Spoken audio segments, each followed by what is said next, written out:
Welcome to this episode of Kill the Cat, where we're discussing Dan and Eugene Levy's hit comedy series, Schitt's Creek.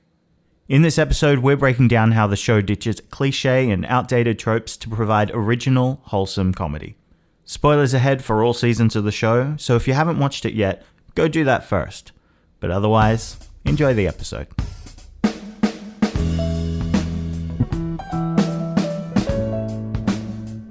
Welcome back to Kill the Cat.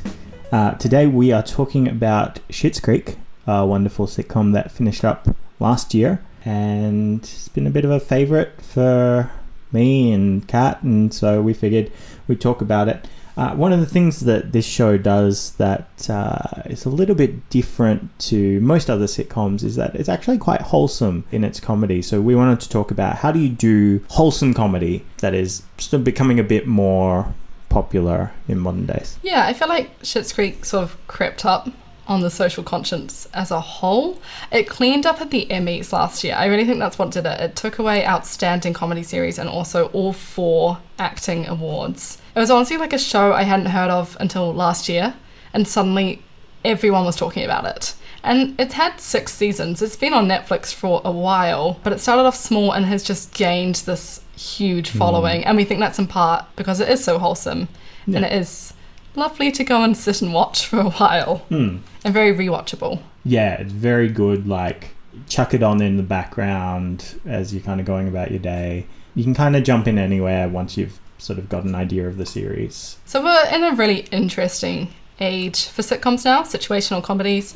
They started kind of back in America around the 50s, shows like I Love Lucy and The Honeymooners, and then we moved into things like The Simpsons and Seinfeld, Friends, things with laugh tracks. Well, The Simpsons didn't, but like those ones that had like studio audiences and the laugh tracks.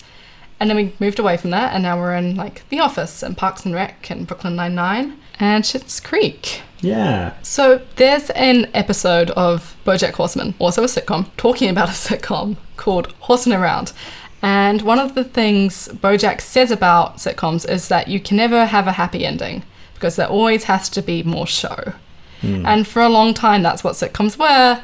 You would kind of return to stasis at the end of every episode, and you couldn't really change anything because audiences had to tune in the next week, and everyone still had to be there, and everyone still had to be in their roles. But Seinfeld is like a really prime example of that, and that was their approach, right? Like, no one can ever learn anything. It's a show about nothing so that you can always come back to it. Yeah, and now we have Netflix, where we're not really watching things week by week anymore. We're kind of given a season and people binge multiple seasons if they're available.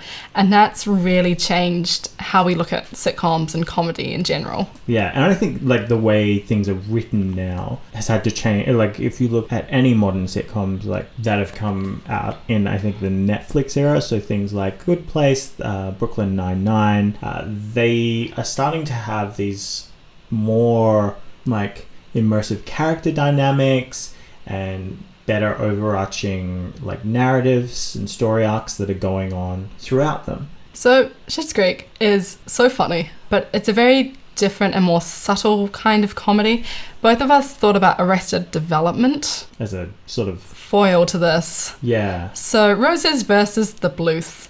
So the Bluth family, look, Arrested Development, funny to start off with, definitely took a sharp nosedive about season 4. Essentially about a group of like horrible, stupid people that are fun to laugh about for a while. The Roses, not so much. Yeah, like talking about the character design of this show, there's a lot of the more obvious routes that could have been taken with these characters and the way they instead went to go. So if you look at someone like Johnny, right?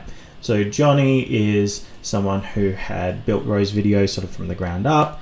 He is a like really fiercely hard worker. He's a dedicated father. He really cares about his family. It could have been very simple, and I think the trope would have been to make him like someone like Michael from The Office, someone who's very disconnected from what is okay and what is appropriate. The other option is you make him like other fathers from Simpsons being the main one, but where you make him the oaf, like he's an idiot.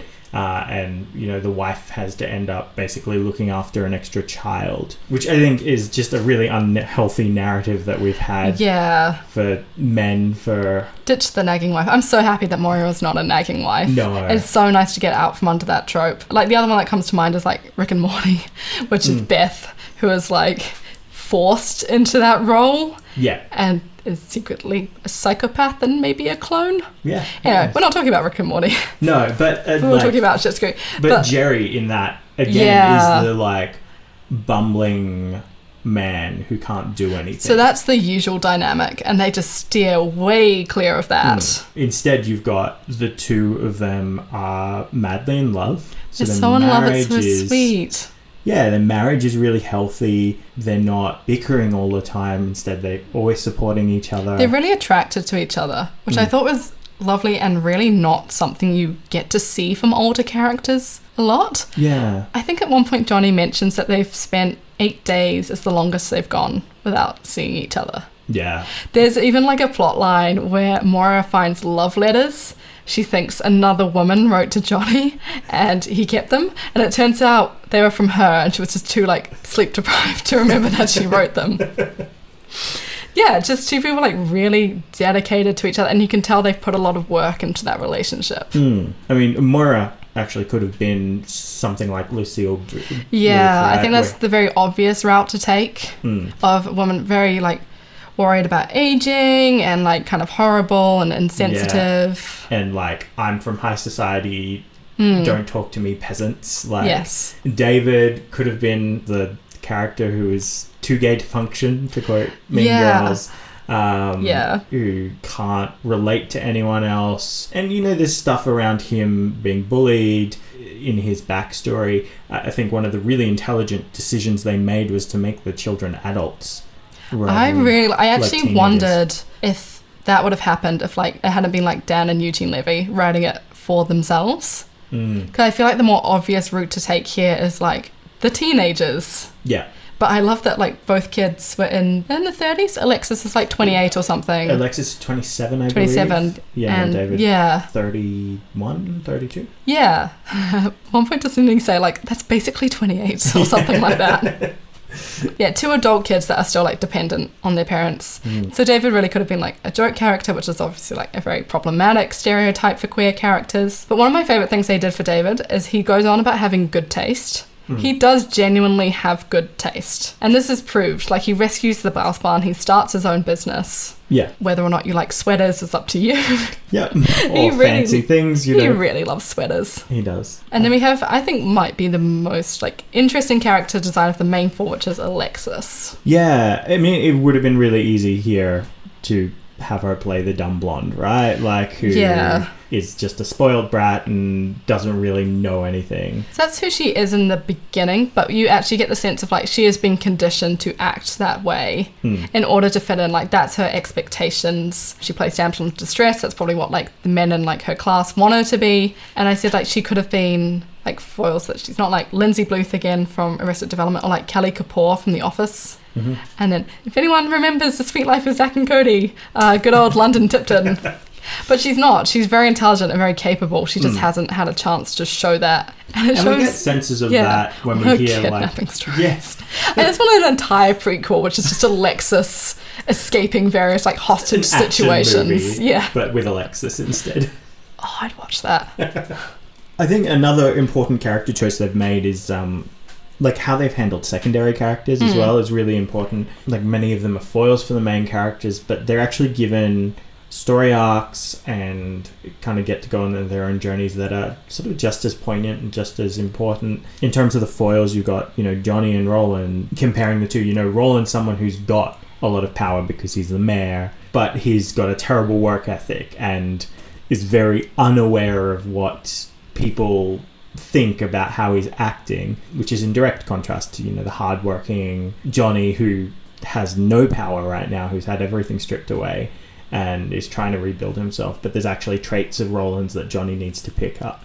And in reverse as well, like Roland ends the series as a businessman with the motels. Yeah, so Moira's foil is Jocelyn. Jocelyn is everything small town. Moira is trying so hard not to be small town. for a more important reason than just, I'm better than this. Yeah, so one of my favourite, like, character design things for Moira is they made her be from a small town like Schitt's Creek, and she fought tooth and nail to get out and to make something of herself, and then she's been put right back to the beginning. So I think we've all been, like, in a place where we didn't want to be. For me, that's probably like waitressing. I'd be pretty devastated if something happened and I had to go back into the service industry because I was miserable there. Yeah. So I definitely related to Moira, like, in that moment. Yeah, and that's who Jocelyn is. But again, the reverse happens, like, through getting to know Moira, like, Jocelyn learns to become more assertive. Yeah, and David and Patrick, the other Patrick is the one who's having to explore his sexuality, whereas David's actually a lot more sure of himself in that regard. But in terms of just how to live life and be an adult, Patrick is a little bit ahead of David. And so there's the really beautiful dynamic of them where you get to see them learning from each other. There's some really great stuff in that relationship. Yeah, and then Alexis's foil is Twyla. Small town girl, appears to have very little, has actual family problems with imprisonment and dismemberment that will just come out at odd moments, but she's super optimistic. And actually in the pilot she was meant to be, like, shy and nerdy, and they decided to make her into, like, a little ray of sunshine. Which I think I wonder if you could make the nerdy character work in a show so full of very big characters. Yeah, like, everyone is quite a big character. There aren't the sort of understated people. I think if anything, Stevie's probably your quietest. Stevie is the best. Yeah, she's an important one for this series. Yeah, she has a really interesting arc. I really like how she kind of does the very typical thing of, like, I'm going to quit this motel and, like, go find my dream job and go find myself. And she ends up back at the motel, and that's the correct choice. Yeah. I really like that at the end, Alexis gets her dream job and David gets his, like, dream relationship, which they both earned. And Stevie gets neither, but she's happy anyway. I just really like that positive message of, like, I actually watched the Pixar movie Soul recently and it made me think of this. You don't need either of those things to be happy. Yeah. And, like, maybe the job you end up in isn't going to be your dream job. Or the thing you thought you would have. Yeah. Yeah. But maybe that's okay. Stevie has my favourite character arc. I love her in Cabaret. Yeah. And one of the other characters is Ted, who they made a really interesting choice with Ted and Alexis. Their relationship is fairly standard, though they do the long distance thing for a little while. Ted's a love interest. Yeah, so when we met Ted, I actually thought, and maybe this was the intention and they changed it later, he was a joke character. Like, I actually thought, I was like, oh, look at this, like, funny, nice guy who's, like, being way too nice to Alexis. And look at, like, this sexy mutt. This, like, surely the one that she's meant to be with. Down-to-earth mutt. But no, it's Ted. And I really like that they brought Ted back. And didn't do the typical love triangle thing for as long as they... thank God. Yeah. Love triangles are over. Let's just stop doing love triangles. Which actually brings us into our next point. How will the young teenage protagonist... How will we have team this and team that? Open relationships. Answer to everything. No. It's been done. I'm actually rewatching Legend of Korra at the moment. And they try to do that with, like, Asami, Korra, and Mako. And they ditch it sometime in, like, the second season. And they're like, nah, we're not doing that. Yeah. Marco's kind of a joke, and Korra and Asami are just going to be friends, and it's awesome. Yeah, so anyway, so what Schitt's Creek does, and I noticed this more on, like, the second watch, is there's a lot of easy ways to comedy that a lot of other sitcoms take. And I think people think because they're sitcoms, they're not meant to be serious. Yeah, they end up more tropey because of that. Yeah, this throws, like, all the tropes out the window. And, like, the further on the series goes, and with every season it gets better. Yeah. It's because it gets less and less tropey every single season. So, yeah, we can talk about... that's a big part of the reason, like, why it feels so unique as a sitcom. One of the big things, the things I love in this, is that the relationships are healthy. It's so novel. Like, it shouldn't be, right? Yeah. But that's healthy relationships? Yeah, but, like, I mean, there are sitcoms with great relationships. Like, Monica and Chandler kind of came to mind, just like... Yeah. It was a fairly healthy relationship. Yeah. Ross and Rachel. We will get into Ross and Rachel. Yeah. But, yeah. But, like, Jake and Amy is a really great one. Often, you know, like, if you think back to The Simpsons, in Seinfeld, there's no healthy relationship. It's like No. George ends up poisoned, or like his wife gets poisoned and dies. Oh, that's right. It's dark. Yeah. Yeah. Which he loves because he didn't want to be with her. Yeah, but the common thing is like, maybe you have young love, but like older relationships are meh. Whereas in this show, like Moira and Johnny are madly in love. They've been married for a long time and are no less in love than they were the day they got married. Jocelyn and Roland, even though Roland is, you know, maybe a little bit of that classic oaf character, they're still very in love. David and Patrick is a beautiful relationship. Sweet. Also, just the importance of having like a healthy gay couple on screen. I actually can list very few of them. Gay couples, yes. Healthy gay couples that aren't like embroiled in drama every second of the day. Like, and then of course there's the bury your gays trope where like one half of them will die or get like killed off. Yeah, I think this meant a lot. In the documentary, they talked about a group of mothers of queer children. So there were 1,800 of them. Serendipity doodah for mums, which is so lovely. Wrote a letter to Dan Levy and the Schitt's Creek cast, and a quote from that was, "Your commitment to represent love and tolerance in your show is so important to families like ours. Your willingness to explore, inform and educate about LGBTQ people and their relationships in an entertaining but respectful and positive manner sets a tone that is often missing. You have created new ways for queer viewers to see themselves represented, and in its own way, that is just as important as the battles we are still fighting." So yeah, healthy gay couples. Let's have more. Yes, please. Is the takeaway from that. Yeah. One of my favourite moments of the whole series is David wets the bed. Yeah. And Patrick is so supportive and so kind. And David's just like, no, we can never be together. I'm done. I'm leaving. Like... it's very, very sweet. Yeah, but I feel like that's not only is it a great representation for LGBT relationships, but it's also just conducive to like the show as a whole as to what it represents about relationships. The only like there are a couple of breakups, you know, and Stevie and David date, and that's a very clearly like not super healthy thing, but they realize that. The only real marriage breakdown we have in the show is Bob's wife leaving him, and that happens in the background. Yeah, in terms of like ditching the tired tropes, I feel like they could have gone for like a will they won't they with David and Stevie, and there's even a moment where like David tells Stevie he's engaged to Patrick and she gets super upset, and I feel like that could have been like a Ross, Rachel, Emily moment. No, they just ditch it. There's a love triangle with Alexis, Ted and Mutt gone, and then they just focus on like Alexis and Ted's relationship. There's no big dramatic breakups. There's no like cheating on each other. It's just people making their way through relationships. And like one of the other things is like the way sexuality and sex is treated. It's there. Like they don't make a big deal about it, but they also don't hide it.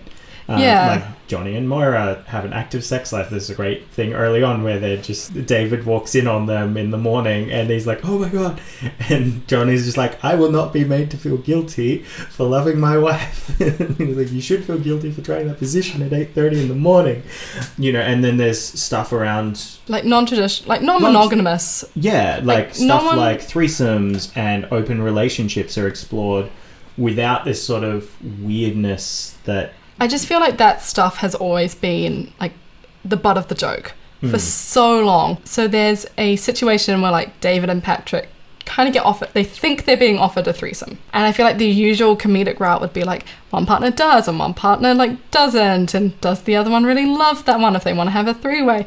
But no, like it's just so like, do we want to do this? Sure. And then they turn up and there's a lot more people there than three. Let's just go with that. But again, they don't like condemn the orgy. It's just awkward because Stevie's there. Yeah. And Stevie's like, just let me have this. And then they walk and they never bring it up again. It's just really nice and new and refreshing to be like, different people want different things out of their relationships and their sex life. Let's have a more open mind, which the show generally is very open-minded. Yeah. We're throwing all the usual sitcom stuff out the window. Where does that leave us?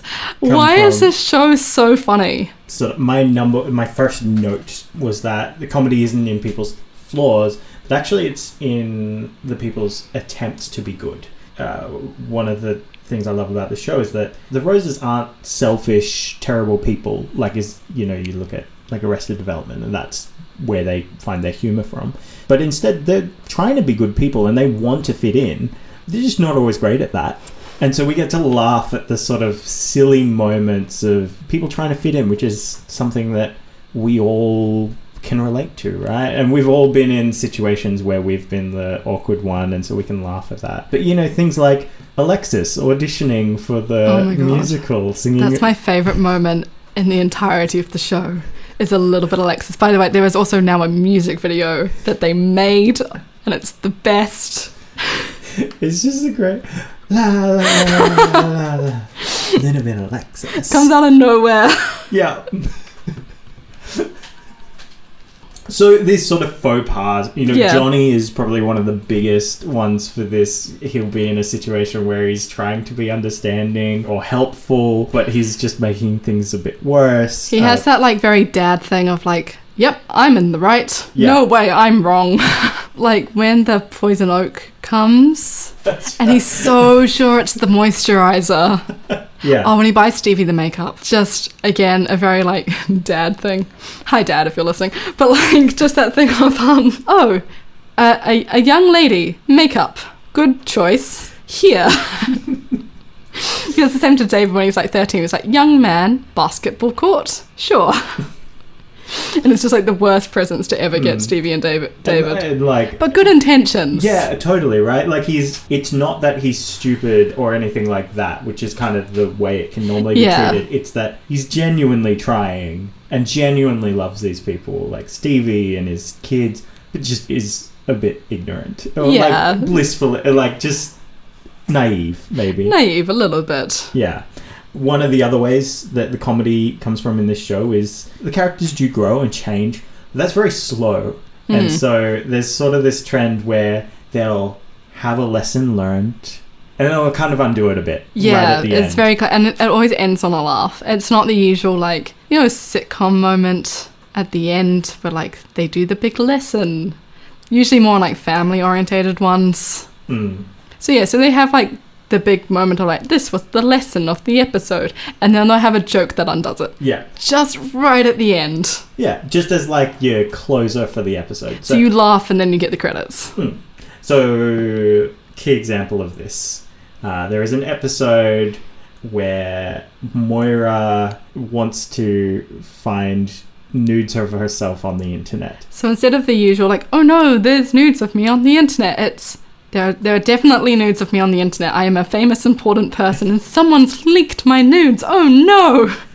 And she cannot find them. But in the end, Johnny, you know, is really loving, and he reveals that he has this, like, photo of her from ages ago that he still keeps in his, like, portfolio. Because she just wants to feel, like, beautiful and loved. Like, that's why she wants this. So I think there's one line which is like, Alexis, what did I tell you about, like, nude photos? Never without good lighting. That's not quite the quote, but it's something like that. But yeah, so she has this magical moment with Johnny, and it's very sweet. And she says, oh, she is loved and appreciated. And then she's like, now how do I get these on the internet?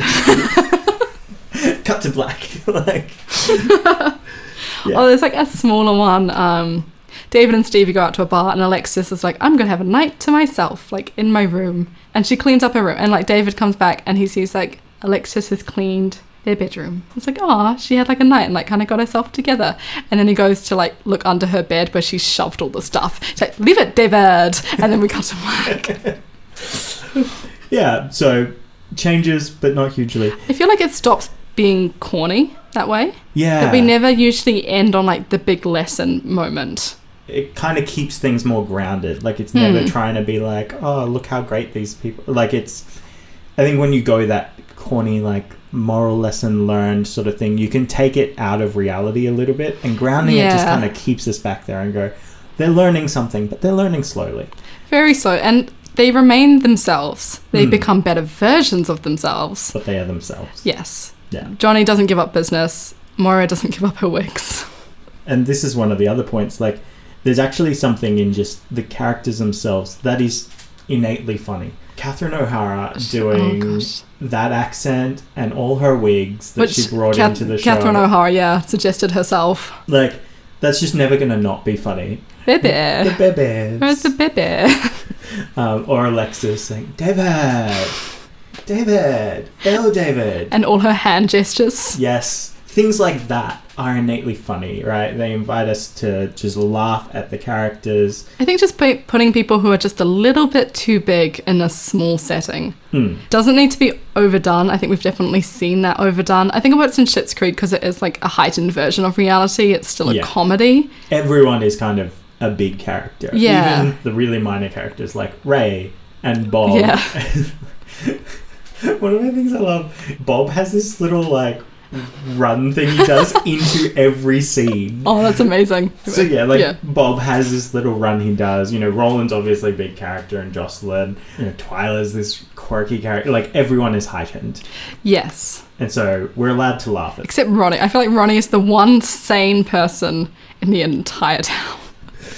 He's just kind of looking around and like rolling her eyes a little bit. By the way, if you are like a writer filmmaker, not too much of this. Yeah. And again, like a lot of these didn't come from like Dan and Eugene Levy. Like Catherine O'Hara like understood the role and like brought stuff to it.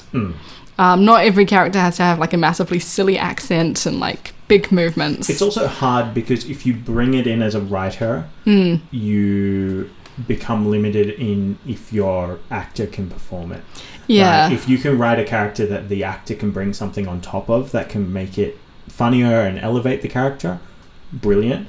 But let the actor do that. Even like Bebe, which I wouldn't have. There was an accent expert who tried to figure out what she was doing and like couldn't. Yeah. Like, this isn't a real accent. No. This is something Catherine O'Hara has made up. She just said that not by accident, but like she was just kind of like faffing around a little bit, and like Bebe come out, and it was so funny they kept it. There's actually like a scene somewhere in season 1 where she says baby, and it's really weird because the joke hadn't happened yet. Yeah, but with the sort of big characters, that leads into something we were talking about in, I believe it was our episode on Enchanted. Yeah. But the idea of like the straight and wavy characters from Steve Kaplan, where one of your characters is playing it straight. So in the like little bit Alexis example, that's Alexis, right? Like, she's doing her thing, she's heading in a straight line, and other characters kind of having to wave around and like try and navigate around her. So there's got like these big people, and then they've got people like normal people, I put in air quotes, like around them reacting. And sometimes the normal people are like people who are big in other scenes. Like, one of my favorite dynamics is Roland and Johnny, because Roland will be the straight character, like where he's just like doing something ridiculous, and Johnny will be like trying to navigate around him until a point where Johnny snaps and he becomes the straight character, and Roland's like, what are you doing? Like, why are you doing that? Like, all of their scenes are a bait and switch for Roland to get Johnny to be ridiculous. Yeah, and I think like early on you've got like Alexis picking up rubbish and like her couture. So she's the straight character there. Then Mutta's the wavy one, and like Mutta's like the down to earth one. And David with his freakouts whenever he's with Patrick, like he's always. I feel like that's the one that's usually consistently David is the straight character, and well, I mean, the only way that David is a straight character is in these scenes, and Patrick is the wavy one. But yeah, that's an important part of the comedy, and like I think that will ever remain an important part of comedy is someone we can be in the scene with to react to these other characters who are but when they get robbed by like a masked guy, and he's just got his fingers stuck in his jacket, like it's so obviously not a gun. It's like David and Stevie at that point. And Stevie is nearly always a wavy character, but at that point they're like running around freaked out, and you've got like the robber reacting to them and being the wavy character in that scene. In the end, like they give him tote bags, and he like takes the 2 fingers he's pretending as a gun out of his shirt and like takes the second tote bag. And Patrick yell at them later. That's like actually another big thing. So they sometimes do like big concept things like that. And early on I found there were like big concept ideas like Johnny and Moira need some time away from the kids. They're going to get a cabin, but they're going to break into the wrong cabin.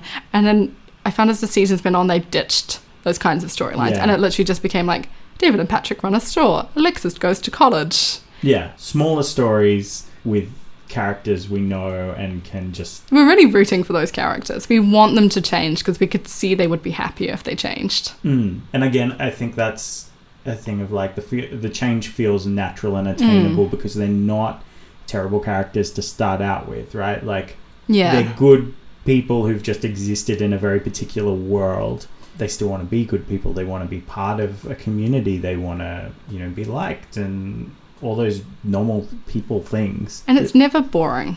Yeah. I think one of the reasons like a lot of these narratives kind of go for like big love triangles and conflict and drama is because that's what we've been told is exciting. But in this show, like I said, you're rooting for the characters to change, but they change in unusual ways that like you're not quite expecting.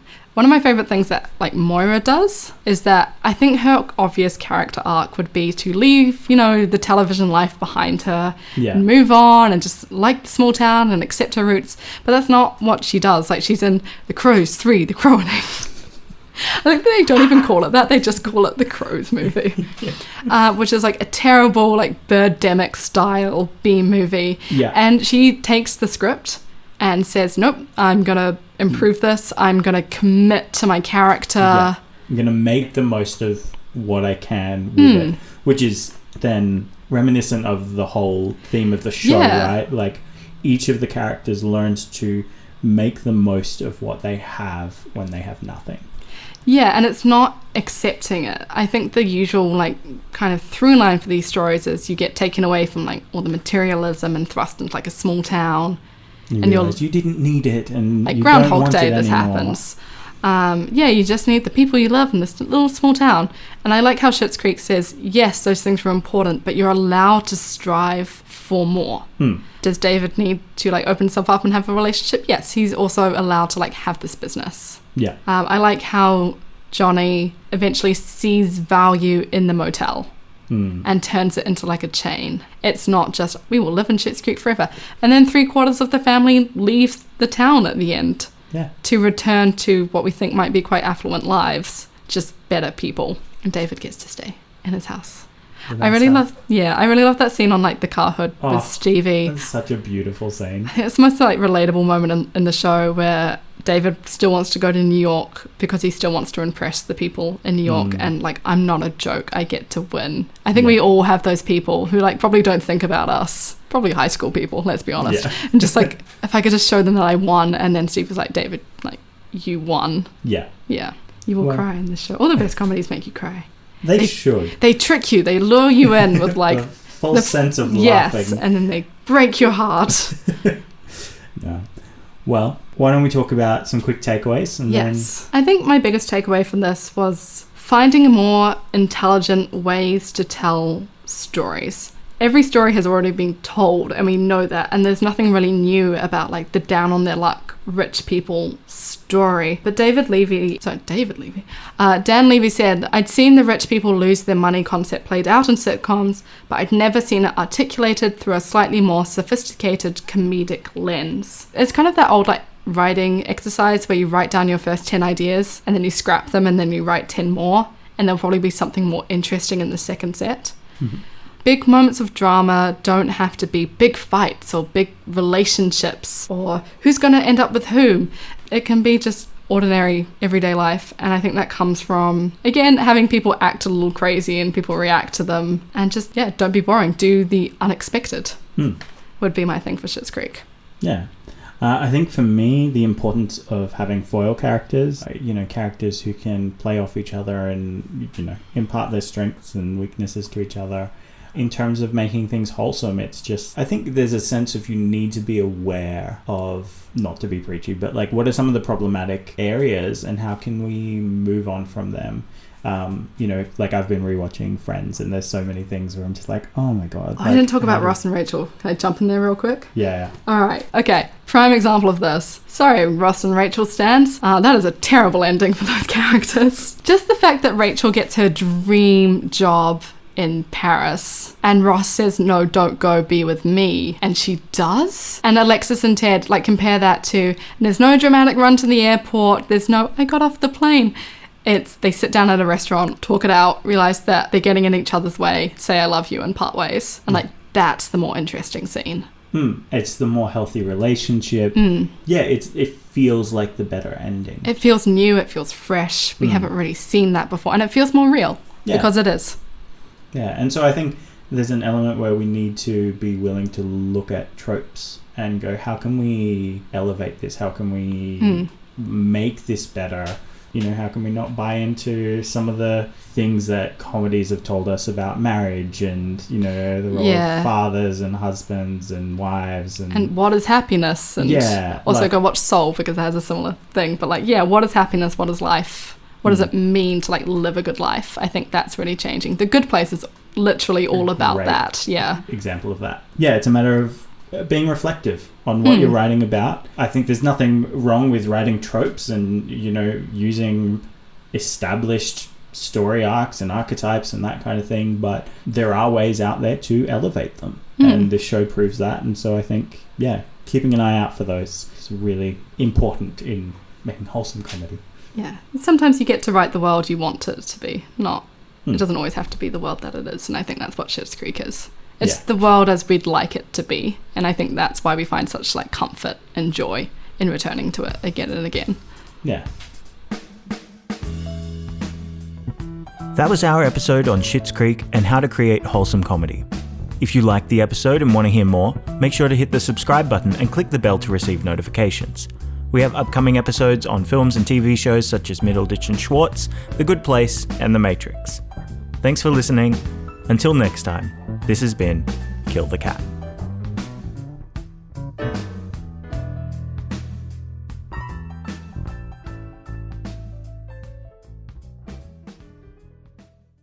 Escaping various like hostage situations. Movie, but with Alexis instead. Oh, I'd watch that. Well, she's not doing anything now. Make it happen. Yes. Come on, Annie Murphy. Yeah. We know you listen to the podcast. Yeah.